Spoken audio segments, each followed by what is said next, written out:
Portugal arde, e o governo falha. Enquanto milhares de bombeiros lutam no terreno, a desorganização, a falta de prevenção e as decisões erradas deixam o país à mercê das chamas. Bruno Nunes expõe, sem filtros, a irresponsabilidade política, a falta de limpeza dos terrenos do próprio Estado e a ausência de coordenação eficaz. Quando vidas, casas e florestas estão em risco, já não basta falar em alterações climáticas, é hora de assumir responsabilidades e agir. Para esta situação dos incêndios, e que olha para as palavras, Bruno Mendes, da Ministra da Administração Interna, as de hoje vêm no tempo certo e também aquelas declarações que terão sido infelizes ou mal interpretadas. Não sei qual é a sua posição. Antes de mais, boa tarde, obrigado pelo convite. Fazer apenas uma correção, não é Bruno Mendes, é Bruno Nunes. Nunes, peço desculpa. É penoso ouvir a senhora Ministra. É lamentável não só as declarações atuais, que não são obviamente descontextualizadas, são de falta de conhecimento concreto.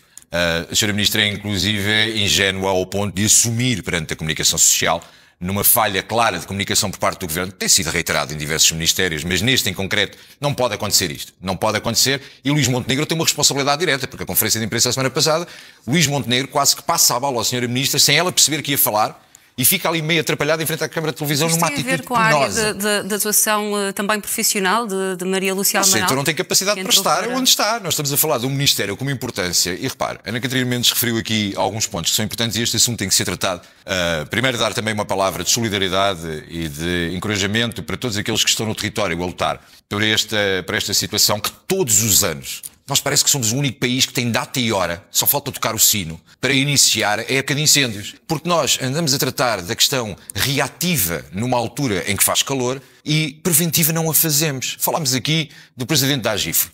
Ou falámos da AGIF. A AGIF já devia ter demitido o presidente da AGIF, desde o tempo em que António Costa era primeiro-ministro. Tiago Oliveira, no último mandato, que tem a responsabilidade. É muito injusto, Bruno.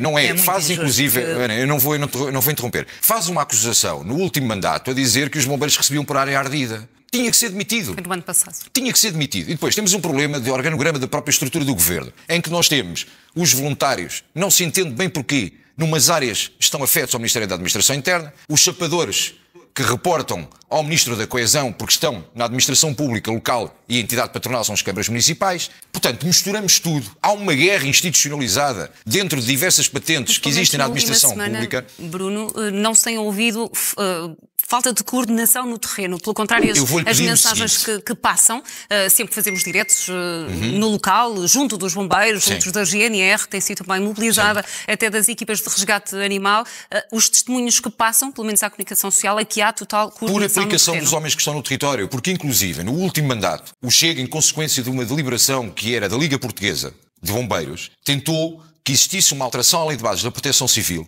e que avançássemos para o Comando Nacional de Bombeiros. Nem isso aceitam. Querem que quem manda nos bombeiros não sejam os bombeiros. E as pessoas às vezes não sabem, e deixe-me dizer, e vou ser transparente, dos 230 deputados, eu creio que cerca de 80% ainda não perceberam o que é que são os bombeiros. Confundem os chapadores florestais com os voluntários, confundem tudo e mais alguma coisa, não entendem que as associações humanitárias são de direito privado, apesar de terem utilidade pública, não entendem o financiamento da forma como é feito, ninguém entende nada. Os senhores deputados são uma entidade supranacional que acham que têm uma capacidade de discussão de tudo e mais uma coisa. E vou-lhe dar um exemplo. Falou das reportagens que passam todos os dias. Peço a qualquer televisão que de uma vez por todas, ao fim de... Porque há um antes e um depois de Pedrógão. E aí estamos completamente de acordo. Há um antes e um depois de Pedrógão. O cadastro territorial, e olha, vou fazer um elogio a alguém que é do Partido Socialista. Foi um assunto levantado por um Ministro da Agricultura, à época, Luís Capolas Santos, que traz para cima da mesa a necessidade de sabermos a quem pertence o território nacional. Até hoje não está resolvido. A limpeza dos terrenos está sob a responsabilidade das câmaras municipais, mas digam-me uma coisa, da área ardida, quanto é da responsabilidade do Estado? Quanto é que o Estado não limpou os terrenos, que é aquilo que chamamos combustível nas notícias? E alguém responsabiliza o Governo, alguém responsabiliza o Estado, mas se o privado não limpar, teremos as coimas em cima do privado. Mas qual é a percentagem da área ardida? Vê que se os privados não tiverem meios para fazer a limpeza dos terrenos, e as câmaras municipais se devem substituir. Certo, então e os terrenos que são do Estado? São limpos por quem quando o Estado não se responsabiliza? O Estado não faz o seu trabalho. E nesta altura ouvimos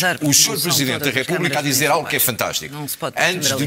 Antes de começarmos a reclamar com o que está a acontecer, devemos prevenir. Agora, o Sr. Presidente da República deve ter um papel moderador. Não é governo, infelizmente está quase assim. Eu percebo que é uma dificuldade, mas não vai interromper toda a gente. Se calhar o melhor é aguardar pela sua vez. Não vai ser difícil estarmos aqui a debater assim. Se existe conta no tempo, ou se ele está a ouvir, se calhar não está a ouvir. Bruno.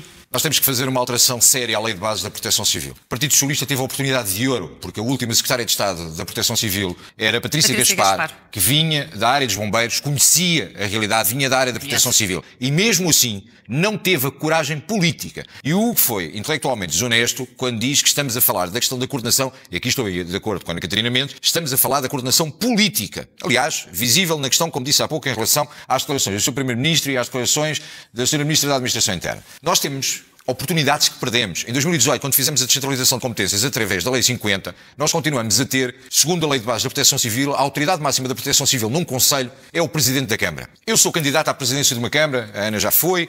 Se eu for Presidente de Câmara, eu não sei de Proteção Civil. Eu não sei de Proteção Civil. Sejamos sérios e honestos. Se é para andar com o colete a dar entrevistas, eu não estou a criticar os autarcas porque muitos extravasam em muito a sua capacidade pessoal para estar a dar a cara e tentar resolver o problema. Mas não estamos, mas repara uma coisa, nós não estamos numa lógica de boa vontade. Temos que ter uma lógica de profissionalismo. Quem está à frente da Proteção Civil não pode ser o Presidente de Câmara. Tem que haver autoridades e por isso é que nós temos a Autoridade Nacional para a Proteção Civil e portanto é que temos tantas entidades que assumem no terreno posturas que mesmo que exista uma série de boa vontade, isto não é boa vontade. Isto tem que existir regras para que de facto as coisas possam funcionar. Portanto, nós temos a limpeza dos terrenos, temos a falta de meios, temos uma falta de organização administrativa, tivemos uma oportunidade perdida com a descentralização de competências, temos uns bombeiros de joelho no chão, culpa de José Luís Carneiro, com a situação e a forma como é feito o financiamento, que dependem da boa vontade dos presidentes de Câmara. Porque se não forem os presidentes de Câmara, não há verba para os bombeiros. E, portanto, temos, ao longo deste tempo, olhamos para toda esta panóplia de situações e dizemos, está tudo desorganizado. Queria só deixar aqui uma nota. Temos que avançar. Hugo Carneiro, ainda bem que vieram ao encontro daquilo que nós alertamos há tanto tempo. Nós não podemos continuar a ter mão humana com participação nisto, com não sei quantas ignições durante a noite, quando não há alterações climáticas. Esta história das alterações climáticas justifica para tudo e mais alguma coisa. E temos as ignições durante a noite que não estão 45 graus, que não está absolutamente nada. É uma discussão que eu creio que ainda agravou mais a opinião. Eu sei a opinião da Ana Catarina Mendes, já tivemos em debates no Parlamento e agora, que anda lá pelo Parlamento Europeu, de certeza que ainda está mais com essa questão verde e do ambientalismo nesta questão do princípio das alterações climáticas, muito mais vincada. Mas deixe-me dizer, existem aqui questões que têm que ser analisadas de facto, de forma concreta e mesmo para terminar. Hoje, um incendiário tem uma moldura penal que pode ir até 8 anos. Numa situação mais grave em que coloca em causa a vida das pessoas, pode ir até 12 anos. O Chega quer que seja classificado da mesma forma como terrorismo. Isto é terrorismo. E, portanto, tem que ter uma moldura penal até aos 25 anos. Esta gente não pode estar em sociedade. Esta gente tem que ser encarcerada, fechada, não consegue lidar com a realidade de vivermos em comunidade. E você, concorda? Não é boa vontade, é profissionalismo. Como disse Bruno Nunes, Portugal precisa de ação real, não de discursos. Partilhe este vídeo, deixe o seu comentário e diga o que faria para acabar com esta tragédia.